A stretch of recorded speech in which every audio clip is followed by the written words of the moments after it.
Hooray! It's the Brawl in the Family podcast, why not? Or, as they might say in Star Fox, Brawl in the Family podcast!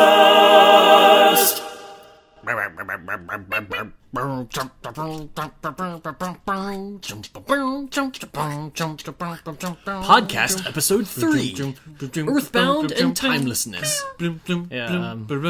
Please excuse the that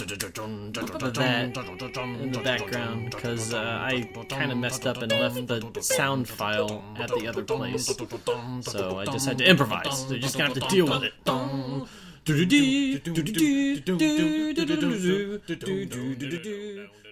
Hello everyone, and welcome back to the long overdue third episode of the Brawl in the Family podcast.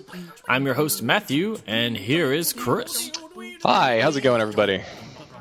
Yep, and we're back to regale you once again with our discussion of various games and of course things going on in the industry and just whatever else we want to talk about that's Nintendo related. Going into this, one thing I want to point out is that I am recovering from surgery I just had yesterday, so my voice is still a little scratchy because they had the weird tube thing in my throat. So I will do my best, but I'm going to sound a little funny throughout this thing, I think. All right, so anyway, today I'm pretty excited about this episode because we're talking about one of my favorite games and a genuine cult classic.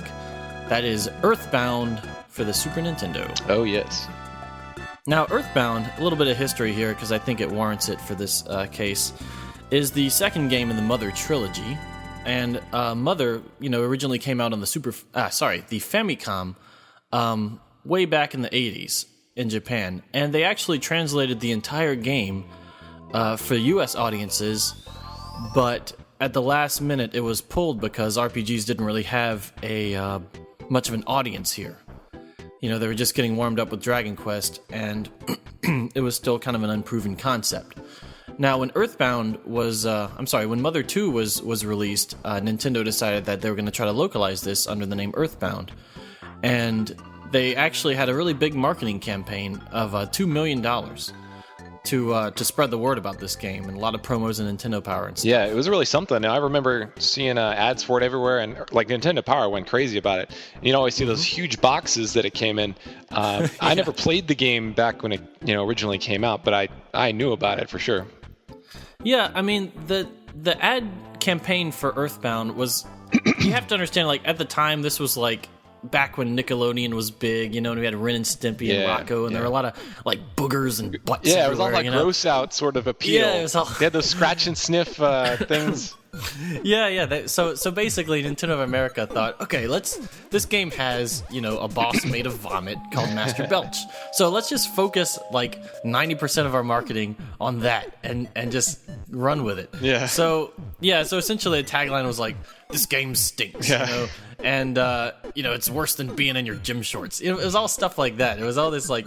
They had this screenshot of the guy that's like Putin in the theater or whatever, and it's all like that's kind of where the marketing was focused. And a lot of people think the game is kind of weird and quirky and has some of that humor, but it made it sound like the second coming of Booger Man, really. It did. Nintendo was kind of all over that in those days, though. Remember that Yoshi's Island commercial?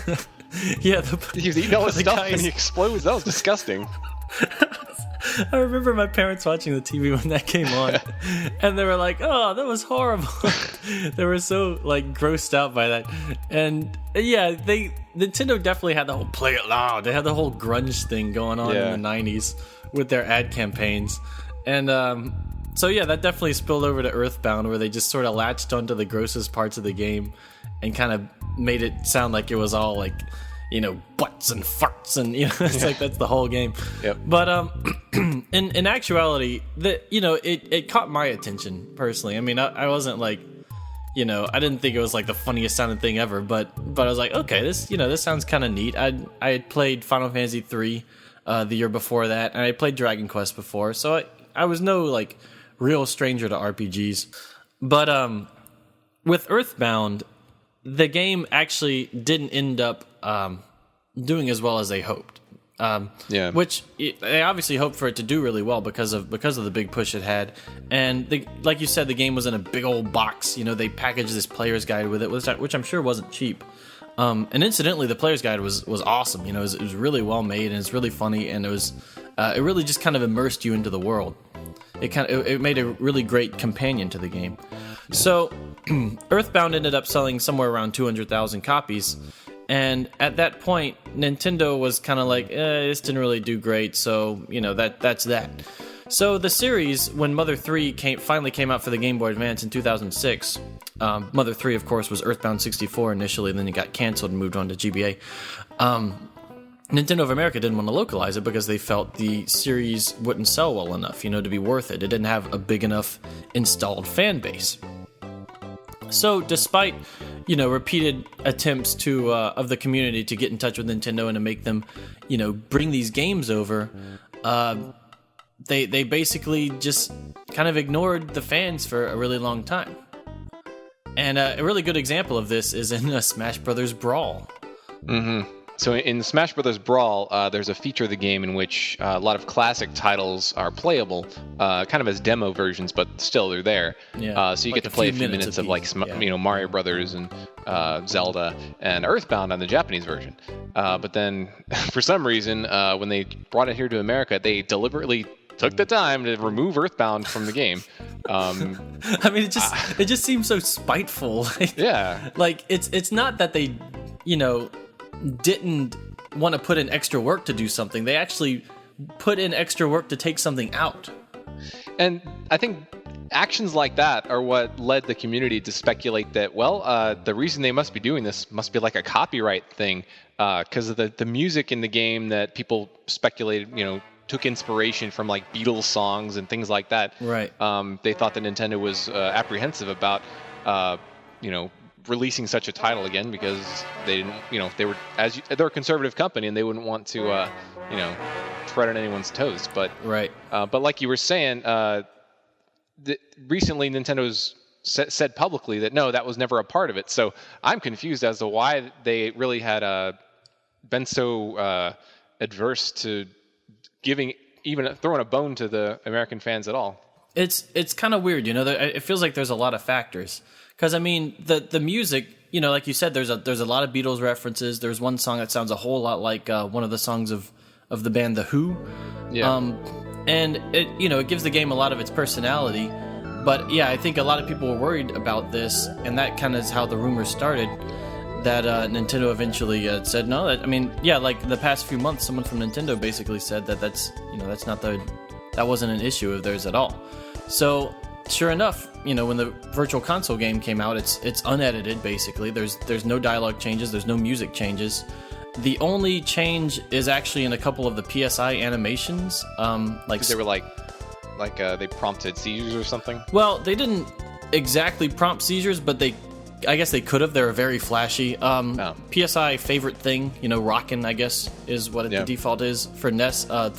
The Gamma version, the third one, and one of the Star Storms was toned down a little bit in terms of they're made more transparent. But that's it, like everything else is untouched, so it must be fair game, like the Johnny Be Good hippie theme was there, So like what I think it probably is, most likely, is that Nintendo is a very conservative company, and they're worried that if the fans weren't that receptive in the 90s, they won't be that receptive right now. Yeah, but that's like 20 years ago, and the sales weren't dismal. They might not have been great, but did the game sell decently in Japan? Do you know what the reception was like over there for the Mother series in general?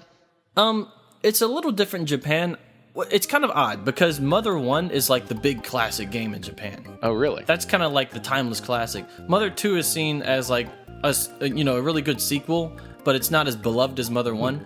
And amusingly enough, Mother 3 is kind of like this disappointment to them. Really? Yeah, when in America, when I see people's impressions, people think Mother 1 is a little too archaic, Mother 2 is the classic, and Mother 3, depending on who you ask, is even better. So, the series definitely has a big following in Japan. It's not huge like Dragon Quest or Pokemon, but it's significant, and due in no small part to Shigesato Itoi basically being, kind of a big celebrity there. Yeah. And he's the one that infused the game with a lot of its uniqueness. I wanted to talk about EarthBound today because, of course, it was released on the Virtual Console last month. And a few months ago, when it was announced, it was like the biggest thing in the world. Like, nobody could believe it because it just kind of came out of nowhere. And it was just such a long time coming that it was just surreal. So, yeah, and it's surprise. Here it is on the Virtual Console, near the end of July. What's equally as surprising as that, honestly, is the way Nintendo of America is currently handling this series. Like, I would never have expected them to kind of make a nice trailer for it and include the guide online and even have this new Miiverse community called Onet Times where they said they're going to keep you updated with the series. I mean, honestly, all this push, I know they're trying to get more sales because obviously it's a game with a big cult following, but it makes me a little bit optimistic that we might actually see Mother 1 or Mother 3 at some point. I think that'd be amazing. They're not considering making another Mother game, are they? Itoi isn't. Itoi has said that he's done with the series. He's done the 3 games and he's satisfied with them. He said he wouldn't be opposed to someone else trying them, but I'm not sure if anyone else is gonna jump on that, and I'm not necessarily sure if that should happen. I mean, it's happened with other series, but I think he's a major part of the Mother series, obviously, and I might be good with 3 games if we get them all. Sure. And the downloads so far, they've sold pretty well, hasn't it, on the Virtual Console? Yeah, the sales numbers. We don't know the exact sales numbers, but we do know it's number 2 overall for the Wii U eShop sales, behind only Donkey Kong, which is one of the 30-cent games. So I think that's actually really good. It'd be nice to see it number 1, but it's understandable that more people would buy a game for gumball price than one that's $10. But it's still really exciting. It's been that way for 2 months so far, so hopefully it stays high. And you guys listening that have a Wii U, if you haven't bought it yet, I would highly recommend it. So yeah, with that, let's talk about the game specifically. So EarthBound plays kind of like a Dragon Quest game. Like the mechanics of the combat it's pretty old school in terms of selecting attacks and even the right. It's done in sort of the battles are in the first person view, for instance, where you're looking at the enemies against a background. Yeah, you don't see your player, and when you're roaming around on the overworld, or basically the game's equivalent of the overworld, you have that little menu, where you can select talk and check. You can check everything. Equip. Yeah, you can check everything, right. There's also, it's got some modern amenities added to it. Like, there's a context-sensitive L button, which is an automatic, talk or check. Oh, yeah, anything. I really love that. I don't know why more games don't do that, where you can just, you can play with one hand on the controller, basically. Yeah, it was a nice invention. Yeah, I've been to Disney World too much. Innovation. It's a nice innovation at the time, and it still works today since you can remap the buttons on the gamepad to where you can still play with one hand using the 2 shoulder buttons. But additionally, other things that kind of added to the Dragon Quest formula are no random battles, which is a big one. Yeah. And it also had this really cool system where you would automatically kill an enemy if you were a good amount stronger than it. Yeah, so, that removed a lot of the tedium from going through old areas that had weak enemies in them, and they would also run away from you, in the overworld.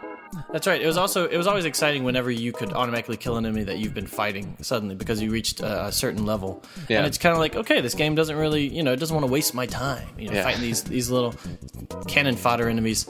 And yeah, like you said, they run away once you beat the boss of an area. The enemies are all running from you, so you can go behind them and get the first attack, and often that'll kill them outright.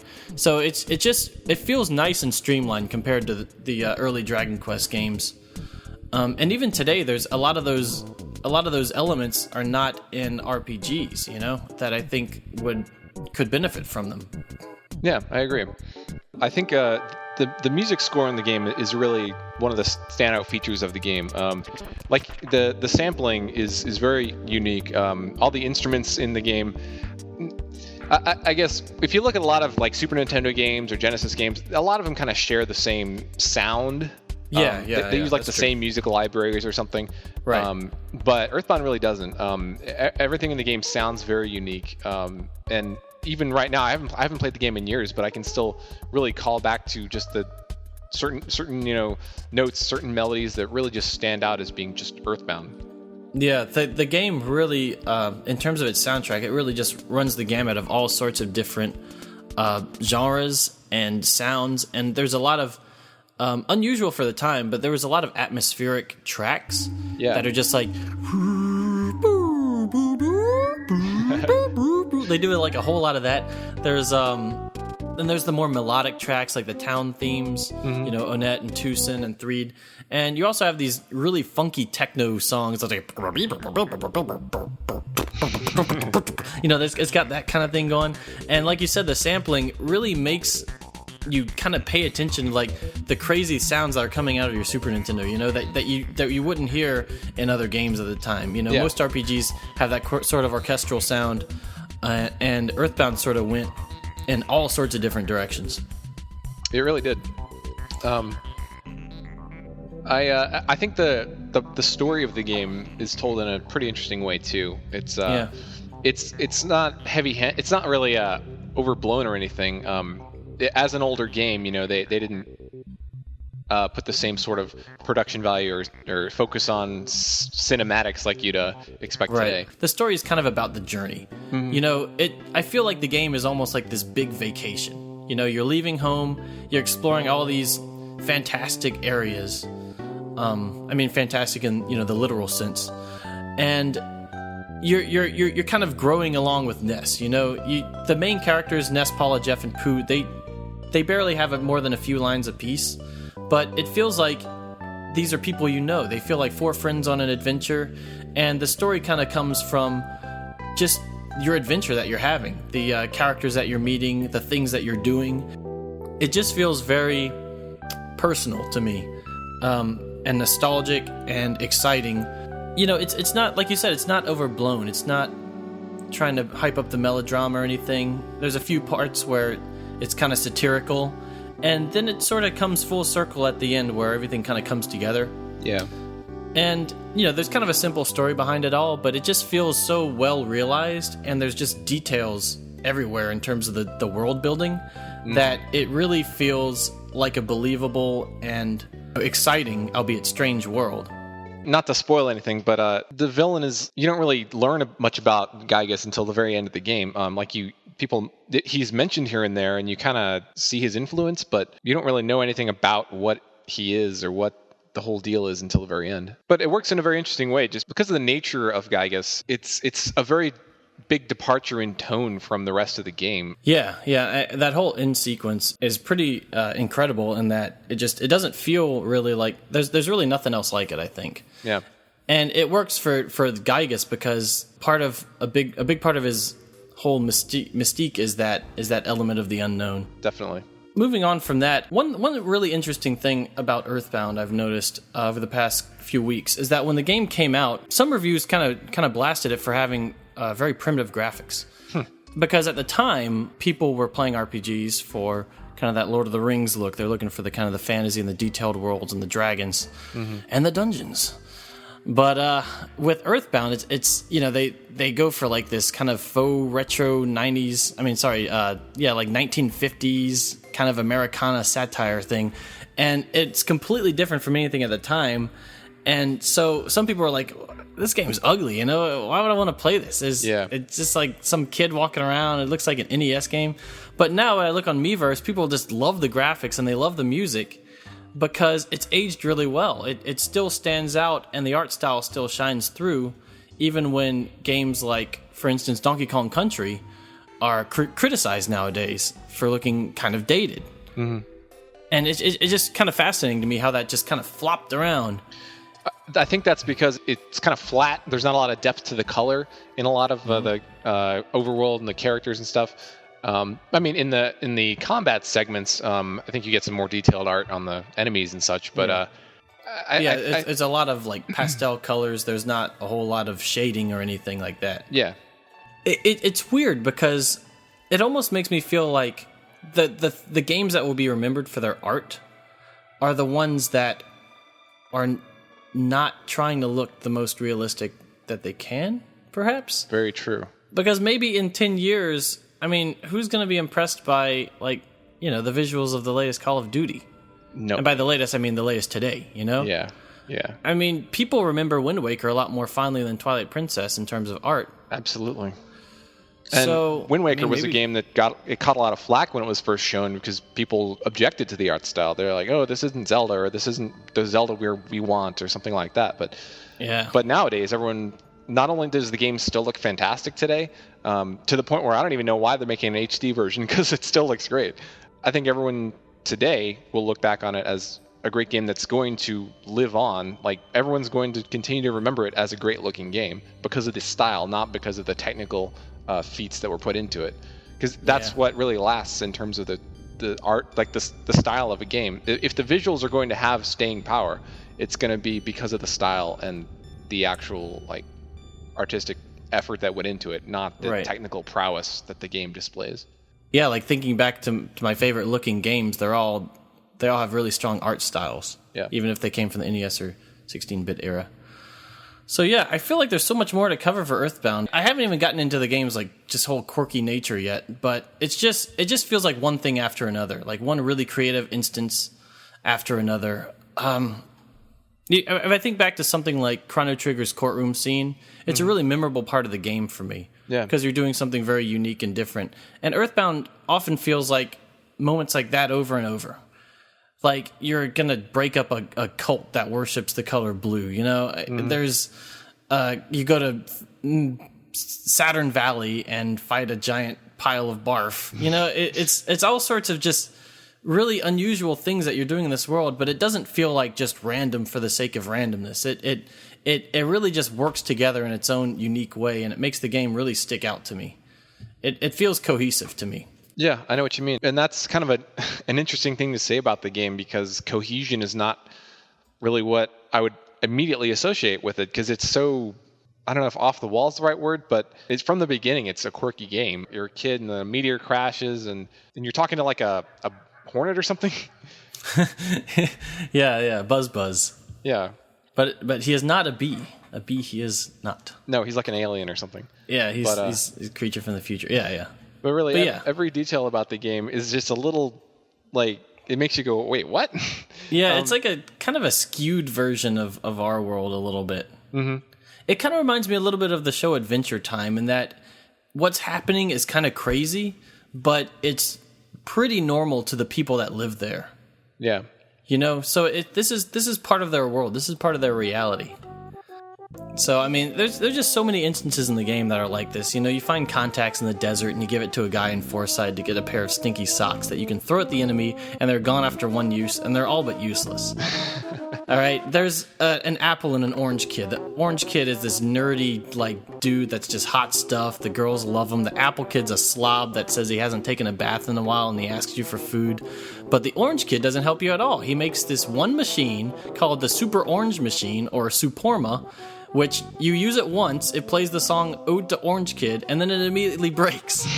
Meanwhile, the Apple Kid will call you up in the middle of the game and he's like, hey, I got this great invention. And he'll give you this invention that's completely useless, except for the instance that you need it right there. You know, you come up to a giant iron pencil statue, and the Apple Kid's like, hey, I got this thing called the pencil eraser. It can erase any pencil in your path. And it's like, okay, great, because that's exactly what I needed right now. Later, he's like, I got some zombie paper. You could spread it on the floor of a tent or something and catch zombies. So it's like, oh, great, that's what I needed. So it's just like, there's so many instances in the game that are just like, I don't know, man. They just stick out to me, and they're really fun. It's like a weird, bizarro version of Peanuts or something, all in an RPG, like, wrapping. Just buy it. It's a good game. It's a very good game. Yeah.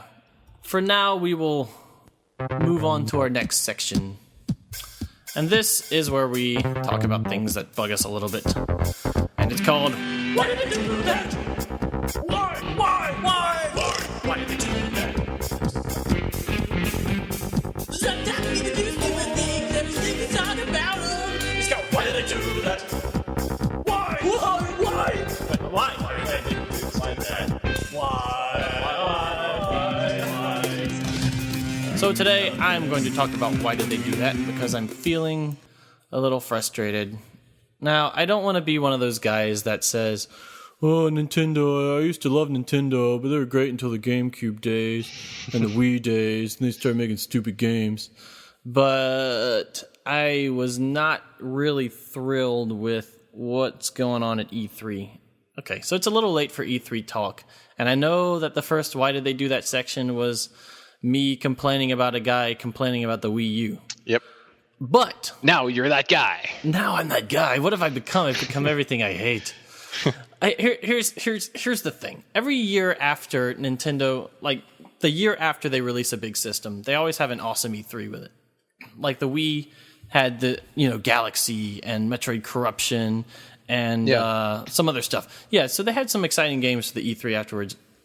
I really wanted them to blow us away at E3, and it wasn't quite there for me.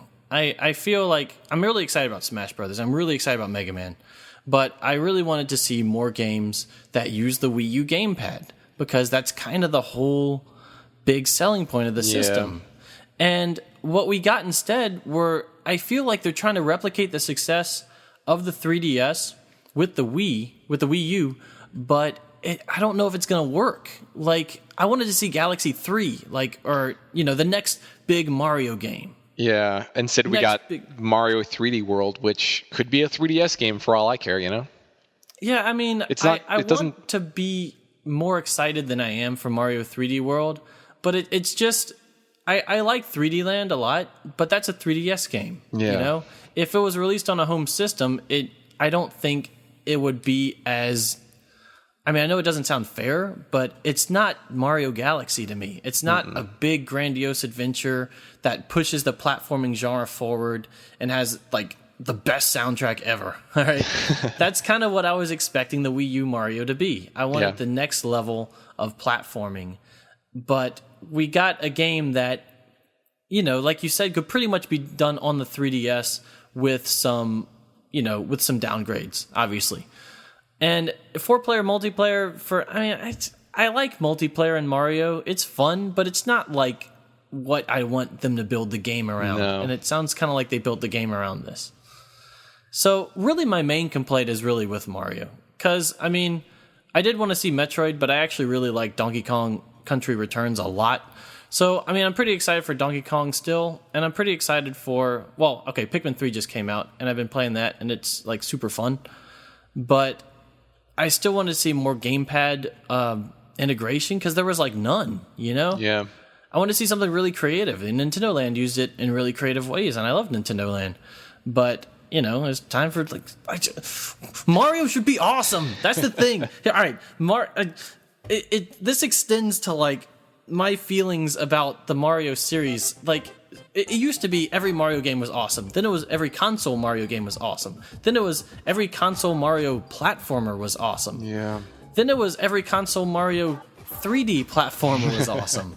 You see, we have to keep adding these little things, these little modifiers, because we've gotten 4 new Super Mario Brothers games, and, they're decent, but they're Nintendo's not really trying that hard with them, to be honest.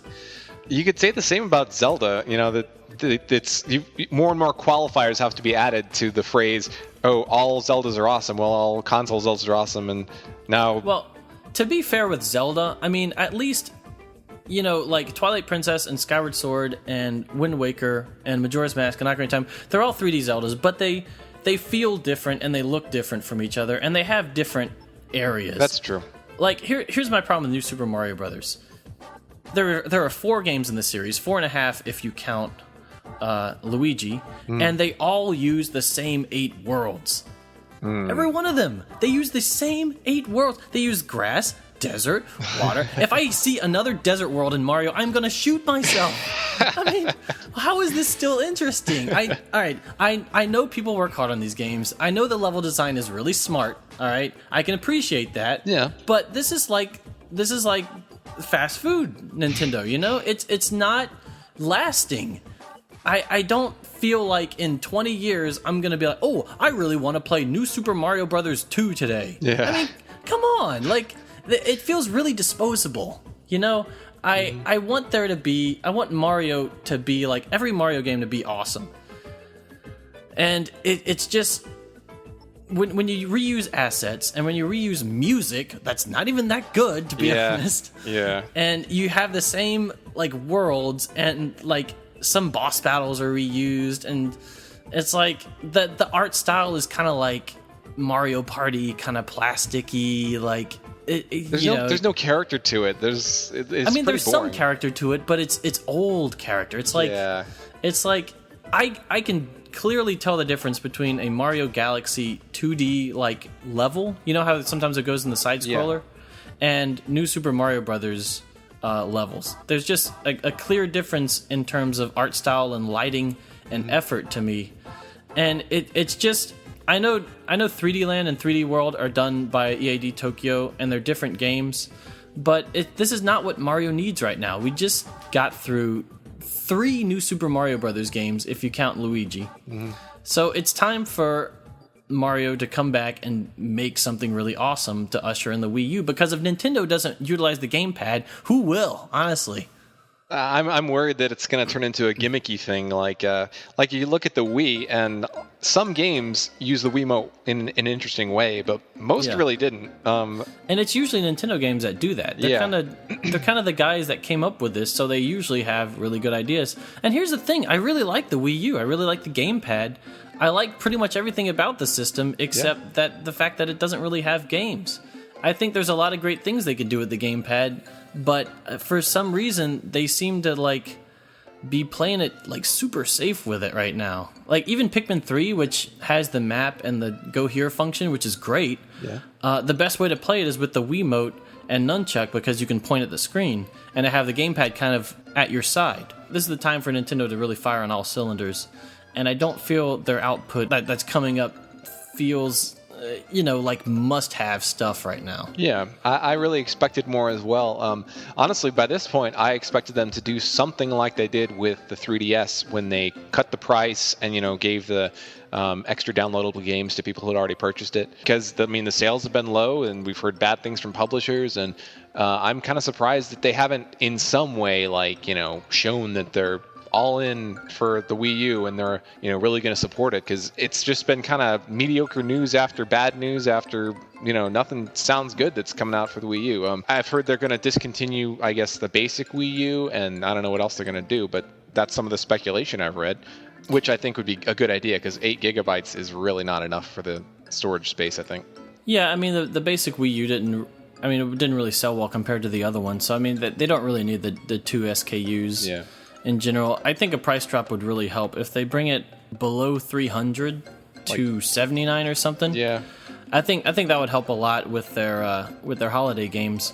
And the games that are coming out around Christmas, they're pretty good, but I can't really get excited about Wind Waker HD. Yeah. I'm fairly excited about Donkey Kong, but I could be more excited. It looks really detailed. It looks nice. It just feels like it'll play kind of samey to me, and I think it used the nunchuck and Wiimote for some reason. Where's the gamepad usage? Come on. A lot of people really wanted Metroid Prime using the gamepad, and I think that would actually be really cool. So yeah, I would think so too. Maybe next but who's going to make it? If Retro's doing Donkey Kong right now, which is going to have Dave Wise doing the music, so I'm at least excited about that.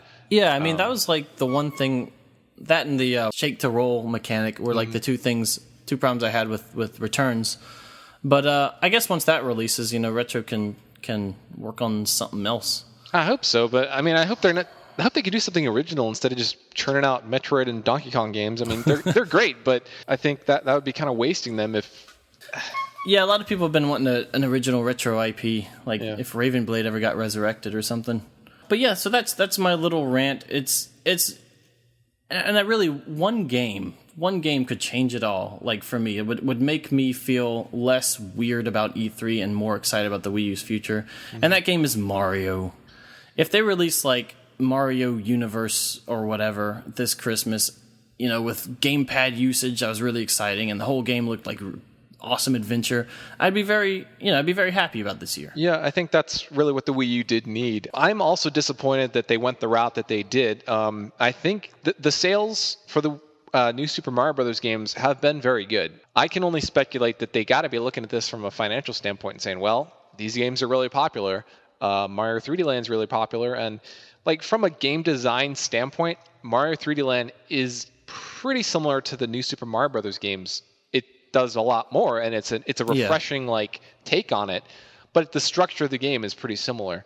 Well, that's. Oh, sorry. Go ahead. No, so I just think they probably were thinking, well, New Super Mario Brothers is selling really well. 3D Land sold really well, so it'll be a pretty easy transition to just make another 3D Land style game, and that people will be receptive to it. I guess the issue with that is that they released New Super Mario Bros. U already as a launch game, and as far as most of us were concerned, it was kind of a stopgap between the next big Mario game, you know? Absolutely. Now, they expected that to sell systems, and I'm sure it sold some systems, but I think with the stellar sales of New Super Mario Bros. On the DS and on the Wii, it's kind of a chicken or egg thing where, you know, did they really push systems, or did people with the systems be like, oh, okay, I guess I'll buy this because it's Mario and it's going to be fun? And there's nothing else to buy. Well, yeah, I mean, I don't know if people are rushing out to buy a whole system because of a new Super Mario Brothers game. No. You know? It's more people that already have the Wii are like, okay, this will be fun. Mm-hmm. But I think at this point, you know, if they keep reusing these worlds and not making it look particularly interesting, people are going to be like, you know, I already have a couple of these. I don't really need more. Right. You know, I don't feel the need to buy another new Super Mario Brothers game. That's why I didn't buy Luigi U, even though a lot of people really like it. You have the Wii U one, right? I have the Wii U one, but I didn't buy the Luigi one because I'm tired of going through the freaking desert. Hey, good grief! How interesting are deserts? There's so many deserts. There's like desert, and then it's like snow level, and then it's like sky level and mountain level. Why not have like a candy level? How about that? Well, here, Nintendo. Here's 8 new worlds for you: candy, music, cows. This is harder than I thought it would be. Computers. But there's computers there. Do a factory one. Yeah. Do an upside down one. Do a space one. I'm just thinking of Mario Galaxy things now. That's because Mario Galaxy had awesome levels, all right? 1 and 2. Yeah. They both had a bunch of unique worlds, and they weren't just freaking jungle and freaking volcano again. All right, sorry. No, you raise a lot of good points. I think I raise a loud voice. Yes, you raise a lot of loud points. You're clearly very passionate about this. I love Mario so much. He's just such a great guy. And he deserves games that are the king of platformers. And like I almost feel more excited about Sonic's game than Mario's, and I just feel dirty saying that. So shame on you, Nintendo, for making me say that. Sonic does look pretty good. I mean, it looks like a Galaxy-style game, I guess. Yeah. But I mean, that's a pretty good compliment. I mean, if they can make the camera and controls work well, you know. Yeah. I mean, I could see that being really fun. All right. Well, enough of that. Let's move on to our comic discussion. Comic talk. Okay, so it's been kind of a while, so there's a lot of comics. I don't think I want to talk about all of them right now because that would just take way too long, and I don't know if I have a ton to say about every one of these, but I will talk about a few of them. First of all, let's talk about 496. Here Comes Frederick. Okay. So this is about the Jagan-type characters in Fire Emblem. A little confession, though. I made this... I just started doodling. It was kind of like the Waluigi thing, where I came up with this one attribute for a character and just started doodling all these comic ideas without thinking about it too hard. And I came up with 3 comics that I really liked for Here Comes Frederick. So I was like, well, I could make him one big comic, or I could spread them out. So guess which one I picked?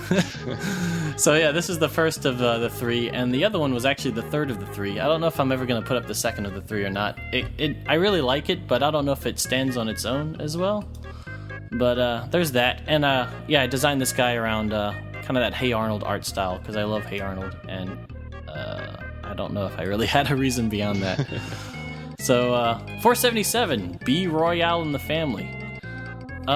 This one is the big April Fool's comic, and April Fool's Day always kind of makes me nervous these days because you have people that are like, no more Waluigi, and you have people like, oh, Waluigi's got to show up, and it's like, oh man, I don't know if like I can, I don't want to just do the same joke, you know. I want to use Waluigi, but I gotta find new ways to use them, you know? Yeah. So you're not like using the same thing. So the boards actually wanted, some of the mods on the boards wanted to do this sort of thing where they just talked about the Battle Royale, PlayStation All-Stars Battle Royale, which of course released on the PlayStation 3 and was basically the Sony Smash Brothers. For one day they would rename all the parts of the board that and change their avatars and stuff, and they wanted the comic to be linked into that. So I was thinking, I could give it a shot, even though I don't really know a whole lot about these franchises. So I made a bunch of different comics that just kind of involved all these different characters, and most of them were just really goofy and silly, but people seemed to like them, and I even got to work in Waluigi at the end, so I was happy about that. Yeah, I want to talk about this one too. 483, Mr. Game & Watch meets Paper Mario. I'm not sure how I think this started off as a few panels, and then I was like, you know what, I'm gonna just draw 3 lines and see how that works as a single panel comic. And it was the quickest comic I've ever had to draw, which is kind of awesome. So I got this little extra time, but honestly I really like it. I think it's I'm really proud of this one because it's just what's the fewest amount of lines I can draw to make a joke, And I guess the answer is 3. You should challenge yourself to reduce it further. I think if I did that, people would start being like, okay. It's kind of like that. There's like a Calvin and Hobbes where Calvin draws like this. It looks like just a little kind of dot, and he's like, "Hey Hobbes, you know what this is? It's a polar bear blinking in a snowstorm." Yeah. And I always thought that was really clever. So I guess that's really the quickest, the smallest amount, but it was pretty close with 3 lines, 1 horizon and 2 characters. All right, 485, The Squeaky Wheel. This is my big dedication. When EarthBound was released, I knew I had to make a comic about it. So this is kind of my big thank you to all the guys at Starman.net and just the EarthBound community overall, because, what they've done over the years has been just ridiculous in terms of their support for the game and their love of the game.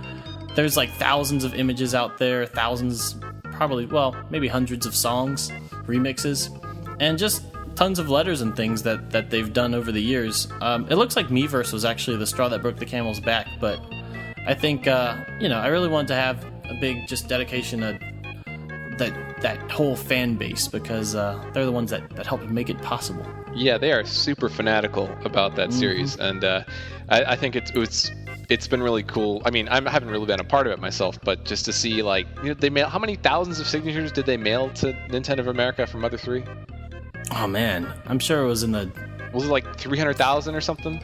I'm sure it was in the 6-digit number somewhere. Yeah, it was a lot. So not only that, but they actually made an entire bound book full of fan art and stuff, and sent 1 to Etoy and 2 to Nintendo, and they're really high quality. Yeah, there's a lot of talented people there. So this is my little kudos to them because of celebration of the game being released.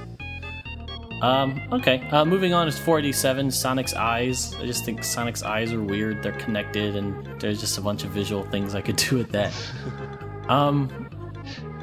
I guess I don't really have much else to add about them. They are weird, though. Does he have one giant eyeball that sits in his skull? I don't think the games have ever explored that. Well, here's the thing. It looks weird now because he's interacting with real people. Yes. And he's this giant hedgehog, Before in the 16-bit days when he's a cartoony guy and he's interacting with Robotnik, who's big and fat and he's kind of weird cartoony guy. Yeah. But now it's there's other real humans and he's standing next to him, and it just really makes you wonder about his anatomy more than you ever would have otherwise. Absolutely. So I think the way they've taken the series towards more realistic depictions of people and stuff, I really don't like the way that's happened, because you can look it up on YouTube, some of these cutscenes that has Sonic interacting with some girl who he's supposed to have a romantic interest in or something. Yeah, everyone always brings up that girl that he kisses. It's just so weird. To be fair, that was a few years ago. It seems they're kind of straying from the real cities and people and stuff. Yeah, I think you're right. But the thing is, I think historically in Japan that's been true to the canon of Sonic, him and real people and stuff. The Western cartoony things, like with Robotnik and like the TV cartoons and like the comic books. Those were very different from the Japanese versions of those. Oh, really? So I think the Japanese probably didn't have as much of a problem with that, like the Sonic 2006, as we did. It just doesn't feel right. It feels like it clashes, you know? No, I agree. It's like a clash of styles. It's just bizarre to me. It's like Smash Brothers, you know? Yeah. But I mean, Smash Brothers, it's intentional, and Sonic, it's like, it's really, I don't know. Yeah, he's Sonic was designed that way because of it's kind of like Felix the Cat and like old school Mickey Mouse and the Animaniacs, where they have that really large sort of brow and facial area that's white, because that's a very expressive way to convey a character's emotions and things. And that he was kind of designed with that old school sensibility in mind. But yeah, when you mix that with like realistic people, it's like, what? It's bizarre. It's like a giant Mickey, you know, walking around and talking with, like, holding hands with Walt Disney. Yeah. Which is a statue, I guess. But yeah. All right, let's move on. The truth about Zebes, or Zebus. I always said Zebes, though. I mean, I like Zebes a lot better. It sounds more alien to me. Yeah, this is comic 490, and I'm trying to remember how... I was playing a lot of Super Metroid when they released it for 30 cents. Like, I did a few speed runs in a row, but I started noticing a lot of weird similarities between the game and Mario. So I thought, man, wouldn't it be weird if this was like the Mushroom Kingdom in the future, and it's all like overrun with vegetation and alien life forms and no people? And I just thought that was kind of fascinating and a little bit depressing. So I made it a comic. Yeah, I really like the concept behind that, and I think you drew the parallels pretty well. So I just like the transitions between all the different creatures. Yeah, that was kind of fun thinking of it, because I mean, there's actually Buzzy Beetles in the game, even, you know, in Super Metroid. Oh yeah, you're which right. I don't even think was I had brought up in the comic, but yeah, kind of neat. I want to also talk about the 494 Political Strife, which is an Animal Crossing one that came out around the time Animal Crossing did, which it's kind of the gritty version of Animal Crossing, which was really fun to draw, but something I'm not entirely used to. And I really like drawing Isabelle as an actual Shih Tzu. I thought that ended up looking really ridiculous. And the contrast with what you're actually doing with the but yeah, you just kind of become mayor in that game. They're like, hey, you're the mayor, and then you get a letter from the real mayor later. Yeah, I'm kind of surprised that they're so eager to entrust their town to some guy they have no idea who he is. Yeah. But I mean, you end up doing a good job. The last mayor didn't do anything. He didn't plant like enough trees, or if he did, he just planted them all willy-nilly. He didn't put down any paths. He barely put flowers, and like no one lived there. Yeah, but the way this town works, basically, they expect the mayor to not only do everything but pay for everything too. Like the townsfolk really don't contribute very much to the proceedings. They don't just expect you to pay for everything. They expect you to deliver your sweater to their animal friend, like who's 2 screens over. Yeah, they're a demanding bunch. It's not really a very good job, to be honest. Yeah, I mean, it doesn't even have a salary. Right? I know. Just kind of show up and pay for streetlights. No wonder they're so eager to make a mayor. It's like, hey, like, give me the finally. mayor. Yeah, it sounds prestigious, but you're really just working for the Isabelle the whole time. Yeah. It's really a raw deal. Oh well. So at $4.95, I made an E3 comic, and kind of officially welcomed in the newcomers to the strip. And this is really cool because this is the first time ever where a new Smash Brothers has been announced while Brawl in the Family is going. You know, while it's happening, while I'm drawing it. So it's like, okay, I mean, I guess I can work in new characters in the strip now, you know? So even though they've all appeared at some point, the Animal Crossing Villager and Wii Fit Trainer and Mega Man, it's really exciting to see them, and I kind of made the little welcome for both of them right after E3 kind of revealed them. So Trainers was $4.96. That kind of had her interacting with Pokemon Trainer, and then where is the other one? Oh, Pockets right after that, $4.97, where Animal Crossing Villager is kind of using his powers to take care of Red. And of course, 500 is the last comic I want to talk about today, which is Prodigal Robot. And I don't know if I stressed this enough on the blog, but this gave me a lot of stress. Like, honestly, I had no idea what I was doing for Comic 500, and people kept saying, hey, I can't wait to see what's coming up for Comic 500. And this is like, maybe 3 weeks before it, and I had 3 or 4 different ideas, but I wasn't really satisfied with any of them. So finally I sat down and like, all right, what do I feel really strongly about right now? What's something I could write about and feel really, passionate about?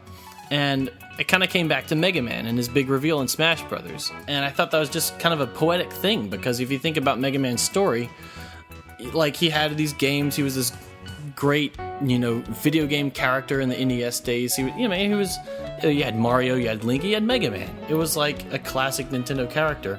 Even though he wasn't made by Nintendo, it was still, a very beloved character. And it's great to see him finally come back after just all these games getting canceled and him kind of being all but forgotten by Capcom.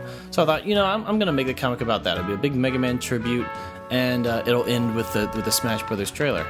So that's what I did, and people seem to like it. I'm kind of surprised when people say that they cried from something Brawl in the Family did, but I guess when they have that kind of emotion tied to certain characters and memories, that can be a cathartic thing. So I'm glad that I was able to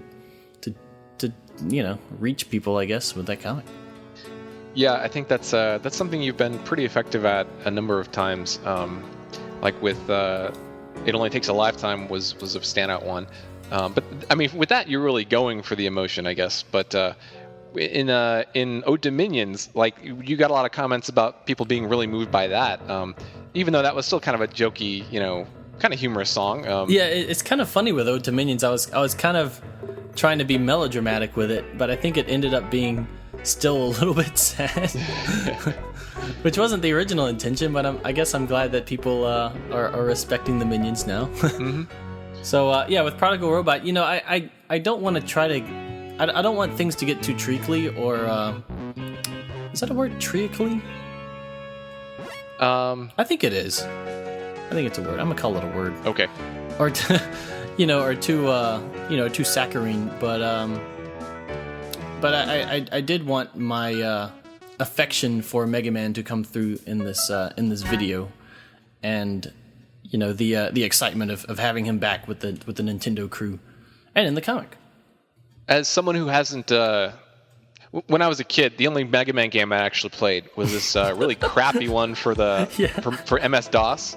That one's pretty infamous now. Yeah. I remember you telling me in like 7th grade, I played this Mega Man. It wasn't very good. I'm like, which one was it? You're like, I don't know, Mega Man 3 or something. I couldn't control him right, and he just kept jumping. And I was like, what in the world? I had no idea what you were talking about. So it was a describe bizarre this game. First of all, there's no music in the game, as far as I recall. You just start off like running across this field, and you're shooting some sort of weird robots. It was a lot of weird jumping puzzles, and it was very difficult. What's the story behind these? Is it like, was it just like an unlicensed kind of thing, or was it like a Hotel Mario kind of, where they license them out to some developer that doesn't know anything about them? It might have been that, because like I believe they were official releases. I don't remember seeing like the Capcom logo, but I could be mistaken. I was a kid when I played that.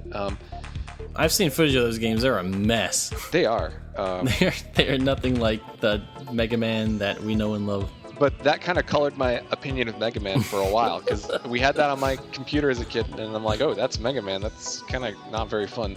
That's like playing Wand of Gamelon is like your only Zelda game. Kind of, yeah. It was only later that one of my friends had Mega Man X, and I played a little bit of that, and I enjoyed it well enough. But I don't know if it like recalled too many memories of the previous one, where it just like it just felt kind of distasteful for some reason. So it wasn't until, I don't know, like 5 years ago that I think you bought me like Mega Man 2 or 3 on the Virtual Console. And I played through that, and I really enjoyed it. And then I played Mega Man 9, and I remember we played through a bunch of the Mega Mans on your anthology collection. Mm-hmm. Most notably X6, which oh my gosh, which we need to make a podcast about X6. that should be one of the games, like one of the featured games. I think I would very much enjoy talking about that game. It's a very interesting title. Yeah, because all the games we've talked about so far are, we've had a lot to say, and I think we have a lot to say about X6. Yeah, I think we should definitely consider that. All right. Next will be Pikmin 3, but at some time in the future we need to cover X6 for sure. Yeah. Well, I think that covers all the comics. The other kind of topic we were thinking about discussing was like timelessness in games, and what makes a game like last forever, and what makes a game be forgotten within the span of a few short years.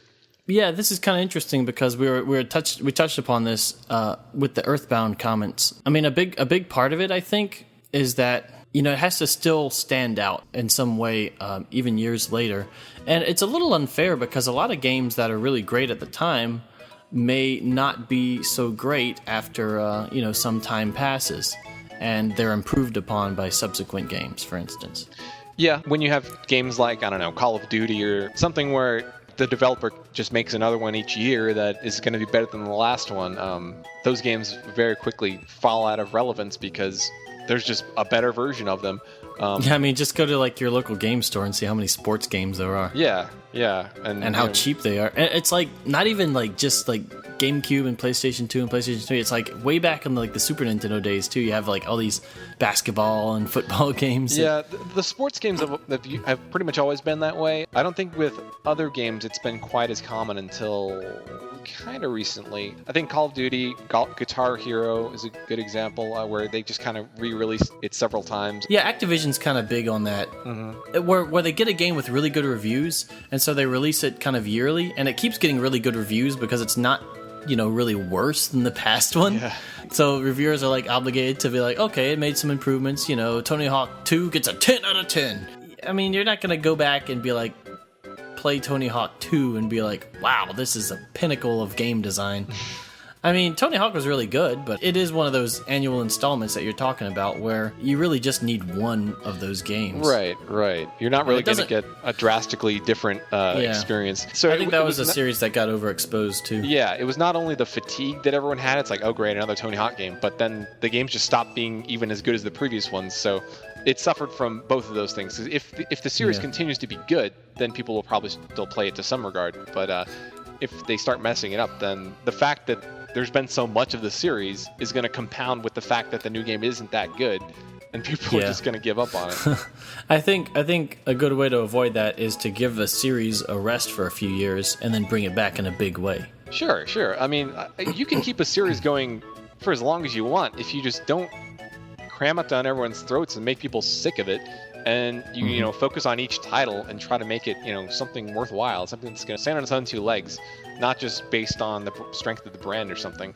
I mean, we were discussing the new Super Mario Brothers series, which is kind of falling into that category. Yeah, I mean, I would definitely agree there. Their motivation is, well, we'll just make new Super Mario Brothers game and people will buy it and it'll be fine. They're all fine games, I guess, but I have no interest in playing another one, and I'm sure plenty of other people feel the same way. You'll play it and have fun, but it's getting to the point where you know what to expect. You kind of can get some of that elsewhere now that more platformers are being made. And it kind of comes down to, like, when I played Donkey Kong Country Returns, I just kept comparing it to New Super Mario Brothers, and it just was much better in just about every way. I mean, the controls were a little funnier, but besides that, like, the levels were a lot more creative, and they were just so much more dynamic in terms of what happened. Yeah. So every New Super Mario Brothers game I played after that just felt a little stale and lifeless in comparison with what they could be doing with a platformer in 2012. I feel like the developers aren't even really trying that hard to push the boundaries or to come up with some really new ideas. Like you said, the new Super Mario Brothers games do have pretty good level design, but I mean, that's not really changing anything about the way platformers are done. It's making for a pleasantly enjoyable platformer, but I mean, everything's kind of safe.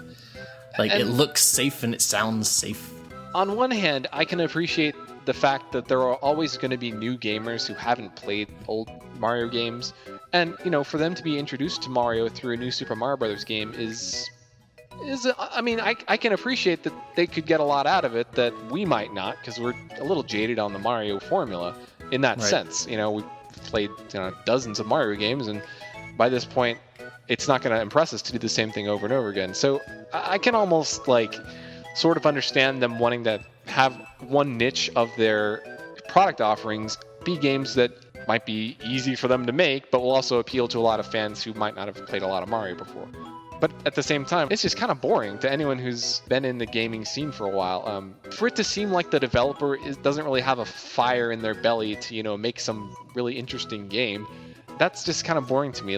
I get excited about a developer who has, some innovative ideas and it wants to push the medium forward in some way.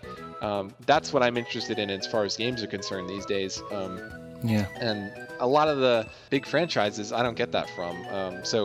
Yeah, it feels like every big game that's revealed is either a first-person shooter or a third-person film action-adventure game. Yeah, that's popular. Or a sandbox violent game. It's one of those three, and it's why can't the next big game be this really awesome puzzle game, or I don't know, a strategy game? I don't know, a big RPG or a shoot 'em up. I mean, it'll never happen. Well, I think it's that's what's trendy right now. Yeah, and those are kind of the safe formulas, like the new Tomb Raider or the Uncharted games and other similar action games where it's very cinematic. You're basically watching half the game rather than playing it.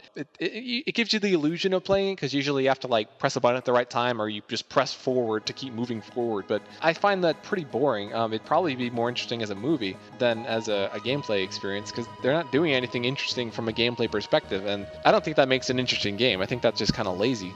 But a lot of people do enjoy that. And the production value is obviously pretty good on those games. So I can appreciate it being appealing to a lot of people, which is why they make it. I mean, these are businesses. They're trying to make money. I think that's kind of the problem with a lot of these series that are just doing the same thing over and over again and are not standing out from one another. It's because all this money's riding on the game and they can't afford to do something that could, lose them a ton of money. Yeah, that's why. Well, a lot of people are talking about the whole the whole bloat of the game development field is either the market might crash on itself if this keeps up because you have to keep making bigger and bigger budget games that have to stand out. So regarding our original topic, do you think these kind of games will stand the test of time? I really don't. I think the reason that we do remember games like Final Fantasy VI or EarthBound or, Mario Galaxy are because those games all carved out a pretty unique niche in the gaming market. Just in the history of games, those games kind of stand out as being unique. They had unique themes to them. They innovated a lot in terms of the world design and the gameplay and just the character of the games. I mean, that's kind of an intangible asset, like the character of a game. But I know you value that in games. You like to, definitely. It's hard to describe, but if you have a game that really means a lot to you, there are reasons why a game will resonate with you. That can be hard to describe.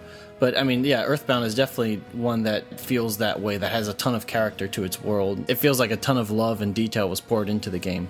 And that's like a combination of the music and the art and how you experience it through the interaction of the game. It's kind of a complex formula to, create that feel of character. Yeah, and a lot of it has to do with the interactivity. A lot of the details in EarthBound, you have to discover yourself. You have to find the sesame seeds in the desert.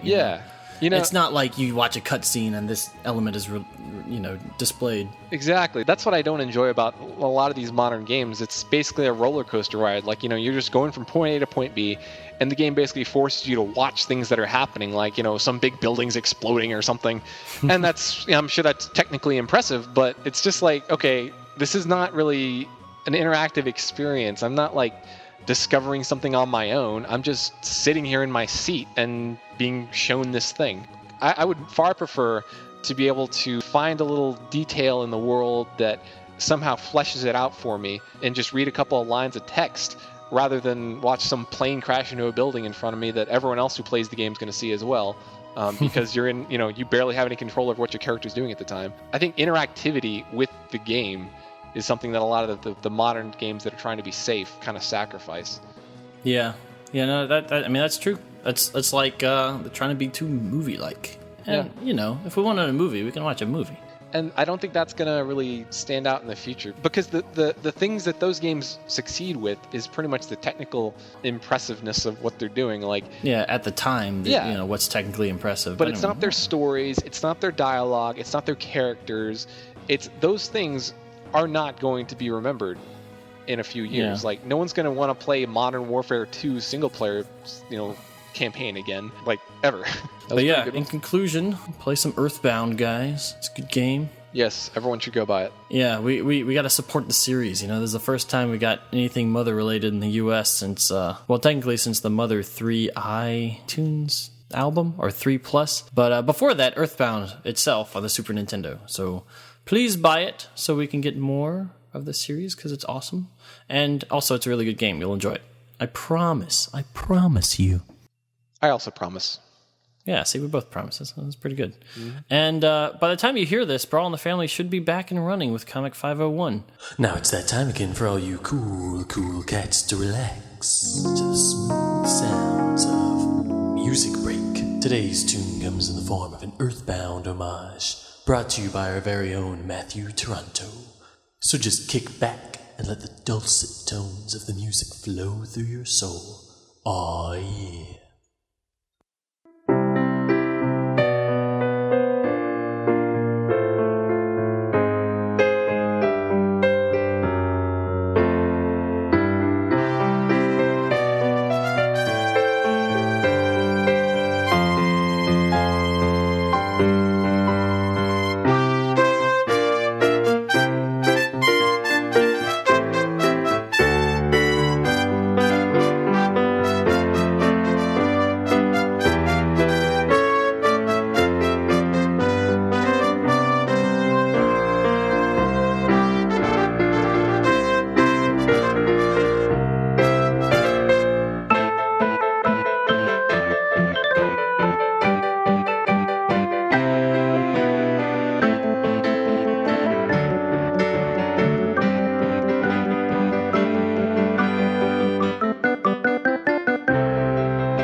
So I will see you around as I make comics, and Chris will be there too somewhere. Somewhere in the ether.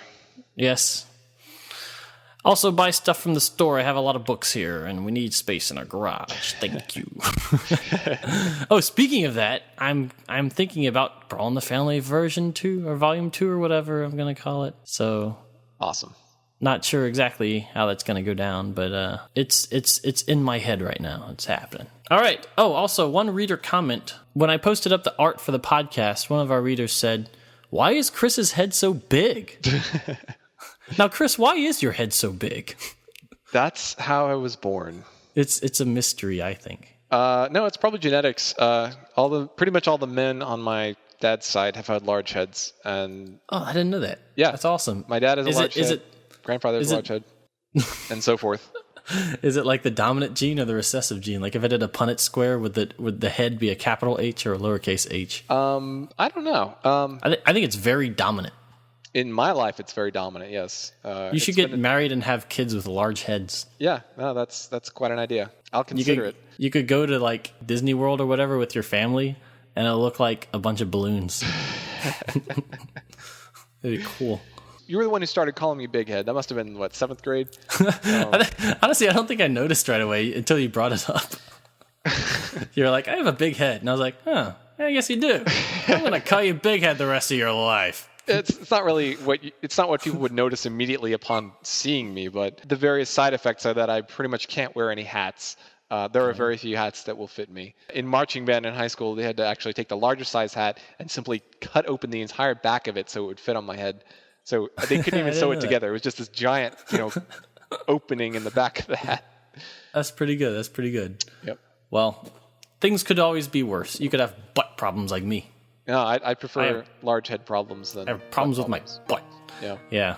So I came up with that cartoony version of Chris sometime in middle school, and it's kind of stuck around ever since. Yeah, I think it's pretty cool. Yeah, he's a pretty cool looking guy. All right, guys. Well, thanks for joining us. We're going to try to actually do these more frequently. Sounds good to me. I will, I'll start planning the next one while I draw my comic. So, see you around. All right, see everybody. Have a great one, and bye, EarthBound. Bye, EarthBound. All right, so this is weird. Sarah got a call from a number the other day that said blocked on her phone, so she didn't answer it. But they left a voicemail, and I thought I would share it with you today. Just some random voicemail from some random person. Yeah, we've never heard of this person before, and after we listened to the voicemail, we're sure it was no one we knew because it's pretty indecipherable. But I'm gonna play it for you and see if you know what he's talking about. Here it comes. Okay. Here it comes. Man, you open that trap house, boy. Riding dirty over there, boy. Holla, boy. Get out of here, struggling. Well, he... Did you... I think he clearly wanted a call back. Yeah, I got that. So maybe we should call him back and we can discuss whatever it is he wanted to discuss there.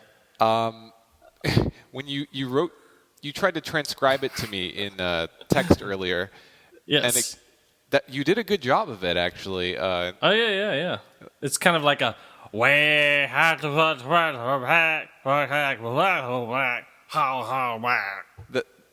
It is, isn't it? That's exactly what it is. I don't know what his intent was. He may have been... Man, you open that trap house, boy. Uh-huh. Riding dirty over there, boy. Yeah. Holla, boy. All right. It's like a drunk Waluigi or something. I don't know how to describe it. Well, thank you for that. Now you can go to sleep. Now I can go to sleep. Man, you open that trap house, boy. Riding dirty over there, boy.